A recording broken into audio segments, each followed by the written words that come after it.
Posible ba na meron pang ibang Diyos bukod sa ating Panginoon? Pag-usapan po natin yan sa devotion natin na ito.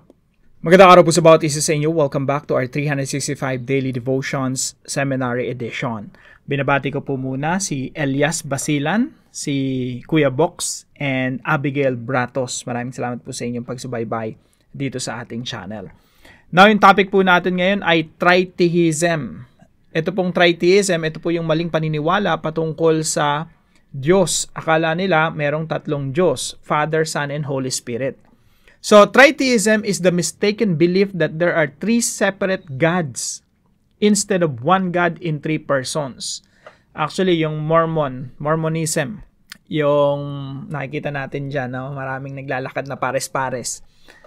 Yun po yung paniniwala nila na may tatlong Diyos. At hindi lang tatlo, mas marami pa, no? And you can also become like God, or you can be God someday.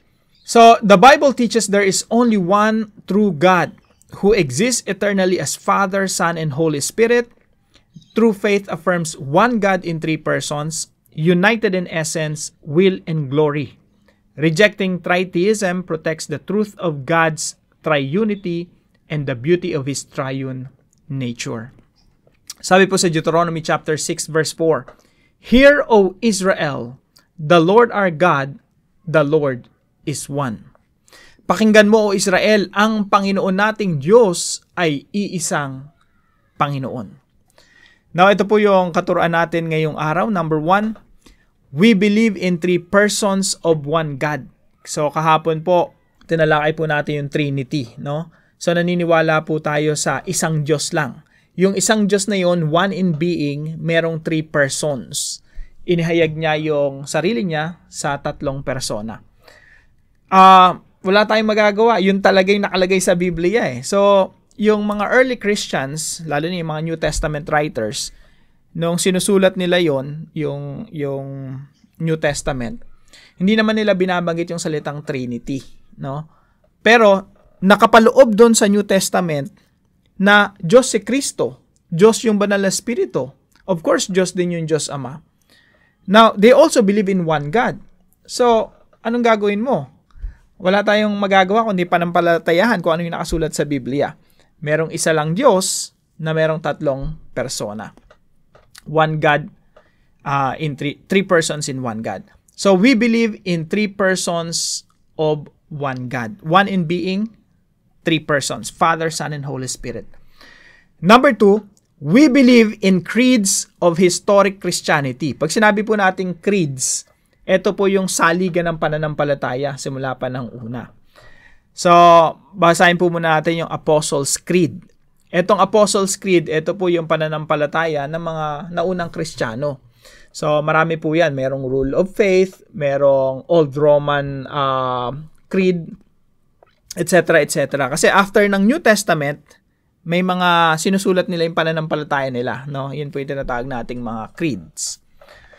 So, sabi po rito sa Apostles' Creed, I believe in God, the Father Almighty, Creator of heaven and earth. So, itong Apostles' Creed po, dito po nasasalamin kung ano yung pananampalataya ng mga Kristiyano simula pa ng unang panahon.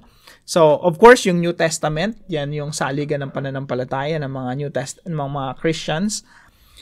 Old Testament and New Testament. Pagkatapos niyan yung mga writings katulad ng mga creeds. So, ito po ang sinasabi dito, I believe in God, the Father Almighty, Creator of heaven and earth. I believe in Jesus Christ, His only Son, our Lord, who was conceived by the Holy Spirit and born of the Virgin Mary. He suffered under Pontius Pilate, was crucified, died, and was buried. He descended to hell. The third day he rose again from the dead. He ascended to heaven and seated at the right hand of God, the Father Almighty. From there he will come to judge the living and the dead. And then sabi dito, I believe in the Holy Spirit, the Holy Universal or Catholic Church. Pag sinabi pong Catholic, ang ibig sabihin po niyan ay Christian Church of all times and all places. Kaya po universal. Yun po ibig sabihin ng Catholic. The Holy Catholic Universal Church, the communion of saints, the forgiveness of sins, the resurrection of the body, and the life everlasting. Amen. And then dito po sa Athanasian Creed, basahin po natin yung patungkol sa Trinity. So sabi rito, that we worship one God in Trinity and the Trinity in unity, neither blending their persons nor dividing their essence. For the person of the Father is a distinct person, the person of the Son is another, and that of the Holy Spirit is still another. But the divinity of the Father, Son, and Holy Spirit is one. Their glory equal, their majesty co-eternal. What quality the Father has, the Son has, and the Holy Spirit has.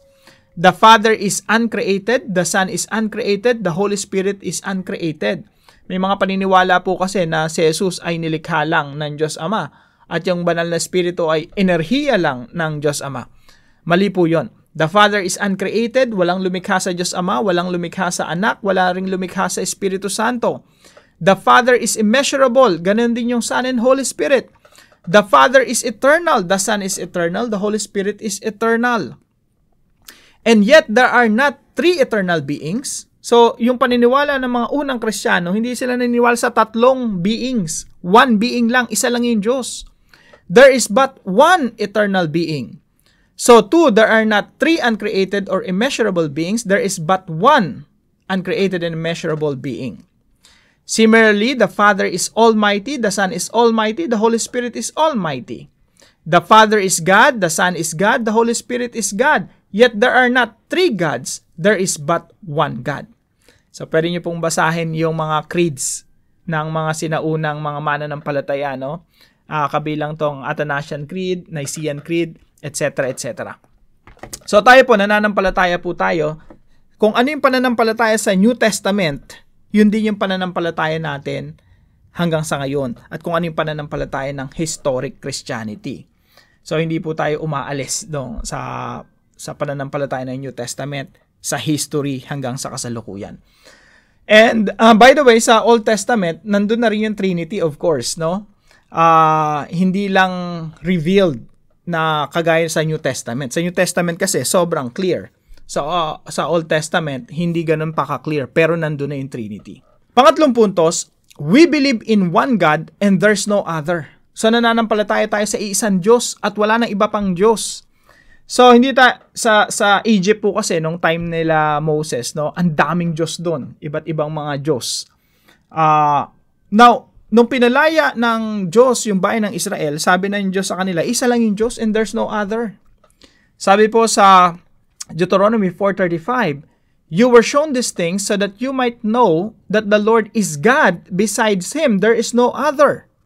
Sabi po sa 1 Kings chapter 8 verse 60, so that all the peoples of the earth may know that the Lord is God and that there is no other. Wala nang ibang Diyos, isa lang ang Diyos. Isaiah 44:6, this is what the Lord says, Israel's King and Redeemer, the Lord Almighty, I am the first and the last. Ako ang una at ang huli. At liban sa akin ay wala ng Diyos. Kaya po, yung kahit anong Diyos ang imbentohin ng tao, Diyos ng Ehipto, Diyos ng Inca, Diyos ng iba't ibang mga tribo, iba't ibang civilization, Diyos ng mga Grego, Diyos ng mga Romano, lahat ng yun hindi totoo, hindi nag-exist, katang-isip lang. At wala nang ibang Diyos maliban sa tunay na Diyos. Sa bawat civilization po, merong mga iba't ibang mga Diyos-Diyosan eh. Halimbawa ito, mga Hindu gods. Ang dami nila. Milyon yung Diyos nila. Mga Diyos nila. Ito, sa mga Pilipino, marami rin tayong mga Diyos. Iba pa yung sets ng Diyos ng mga Kapampangan, ng mga Bisaya, ng mga taga Mindanao. Halos bawat kultura yata, iba-ibang mga sets of gods dito sa Pilipinas bago pa dumating yung mga Espanyol. And then of course, yung mga Grego, si Zeus, yan, si Poseidon, sila Hades, Hera, at maraming mga Diyos-Diyosan ng mga Grego. Lahat ng yung katang-isip lang, mythology lang. Dahil meron lang isang tunay na Diyos at yun yung Diyos ng Biblia. I am the first and I am the last. Apart from me, there is no God. Kaya po yung tanong natin dito sa devotion natin, posible ba na mayroong pang ibang mga Diyos? Imposible. Kasi kung totoong meron pang ibang mga Diyos, di nagsisinungaling yung Diyos natin. Ang sinasabi ng Diyos ng Biblia, I am the first and I am the last. Apart from me, there is no God. So, sabi dito, besides Him, there is no other. Wala nang ibang Diyos bukod sa Diyos ng Biblia. At yung Diyos natin, hindi nagsisinungaling. Kaya, lahat ng Diyos na inimbento ng tao, nasa isip lang nila yan. Katang isip. Kaya nararapat lang talagang tawagin yan na mythology. Greek mythology. Now, paano po natin ito i-apply sa ating mga buhay? Number 1, guard against false views of God. Guardian po natin ang ating mga sarili mula sa mga maling paniniwala patungkol sa Diyos. Ang pinakamaganda po niyan, alam natin dapat kung ano yung doktrina natin. Ano yung pananampalataya natin. So, kahit hindi mo na naunawaan yung ibang mga Diyos-Diyosan, okay lang yun. You don't have to understand them. Ang kailangan mo unawaan, sino yung Diyos natin? Sino yung Diyos ng Biblia? Paano mo malalaman yung fake sa genuine? Hindi na natin kailangan alamin pa lahat ng mga fakes. Ang kailangan lang natin ma-master ano ba yung genuine. Parang sa pera po yan eh. Basta alam mo yung totoong pera, alam mo yung genuine na pera, kahit di mo na maunawaan kung ano yung mga fake na pera, basta pag nahawakan mo, fake to Kasi alam mo yung genuine, alam mo yung tunay, alam mo yung totoo. Ganun rin po sa Biblia, we have to read the Bible, understand the Bible, familiarize ourselves with the Bible, para pag may ibang katuruan, nakikita natin, ay, mali ang katuruan, fake yan, no? Fake news yan, fake yan. Ito yung totoo, yung Diyos ng Biblia. So, guard against false views of God. Number 2, glorify the one true God. Sino po yung Diyos natin? Yung iisang Diyos. Siya po yung iisang Diyos na inihayag niya yung sarili niya sa pamagitan ng Ama, Anak, at Espiritu Santo. Glorify the Father, the Son, and the Holy Spirit. And number 3 po, gain assurance of salvation. Kaya po tayo mayroong assurance of salvation, may kasiguruduhan na tayo ligtas nga because of the Trinity. Yung Diyos ang nagplano ng ating kaligtasan, ang Panginoong Jesucristo ang isinugo ng Diyos Ama upang mamatay doon sa krus ng Kalbaryo, at ang Espiritu ng Diyos ang siyang inilagay sa atin upang manahan sa atin at siguraduhin na totoo ang ating pananampalataya kay Kristo Jesus.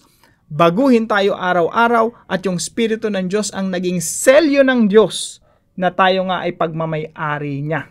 Tayo ay pagmamay-ari ng Diyos, and the Spirit will carry us through until we see the Lord Jesus Christ face to face. Kaya po yung salvation natin, hindi po yung nakadepende sa atin. Yan po ay nakadepende sa Trinity, Father, Son, and Holy Spirit. Kumbaga, pinagtulungan tayo ng Diyos Ama, Anak, at Espiritu Santo upang masiguro na tayo ay maligtas. At ang Santong Espiritu ang selyo ng Diyos. Tinatakan tayo ng selyo ng Diyos na ikaw, pagmamay-ari na kita at kailanman, hindi ka mawawalay sa pag-ibig ng Diyos, sa pagliligtas ng Diyos. Kaya po, napakaganda pag binasa natin yung Bible, mga sulat ni Apostol Pablo, talagang mararamdaman mo yung security, yung eternal security, that no one can separate you from the love of God. Kahit sinong demonyo, kahit sinong mga Diyos-Diyosan, kahit na ang kamatayan o ang buhay, ang kalawakan, ang kalaliman, o kahit anong nilalang, ay hindi makakapaghiwalay sa atin sa pag-ibig ng Diyos na kay Kristo Jesus. At yan po ay ipinapahayag sa atin ng Santong Espiritu. At pakatandaan po natin, once you believe in the Lord Jesus Christ, you are forever saved. Pinagtulungan tayo ng Santong Espiritu ng Diyos Ama at Diyos Anak to make sure that we are saved. So isang paalala po sa bawat isa sa atin, there is no other God apart from our true God. At hindi po tayo naniniwala sa tatlong Diyos. Hindi rin tayo naniniwala sa maraming Diyos. At hindi tayo naniniwala sa mga inimbentong mga Diyos-Diyos ng bawat kultura. Salamat na lang dito sa Pilipinas, na-introduce yung tunay na Diyos. Otherwise, hanggang ngayon siguro dito sa bansang Pilipinas, naniniwala pa rin tayo sa napakadaming Diyos. No? May Diyos ng araw, Diyos ng buwan, Diyos ng mga bituin, Diyos ng kuweba, Diyos ng mga puno, Diyos ng kalikasan, Diyos ng dagat, at iba't iba pang mga Diyos-Diyosan na walang katotohanan.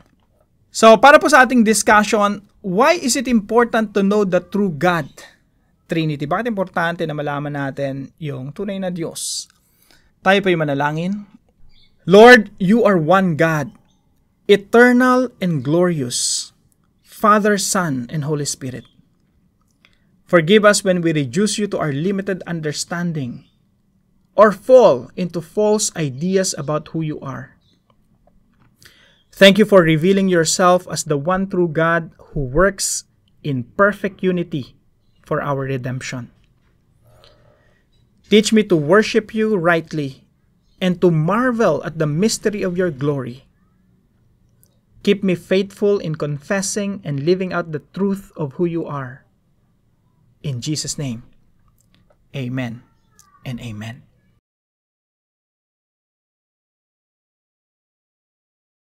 Kung kayo po ay may natutunan sa devotion natin na ito, ipalam niyo lang po sa comment section right below this video. And please don't forget to share this devotion to your family and friends. God bless you mga kapatid. See you po tomorrow 5 a.m. dito sa ating Daily Devotions.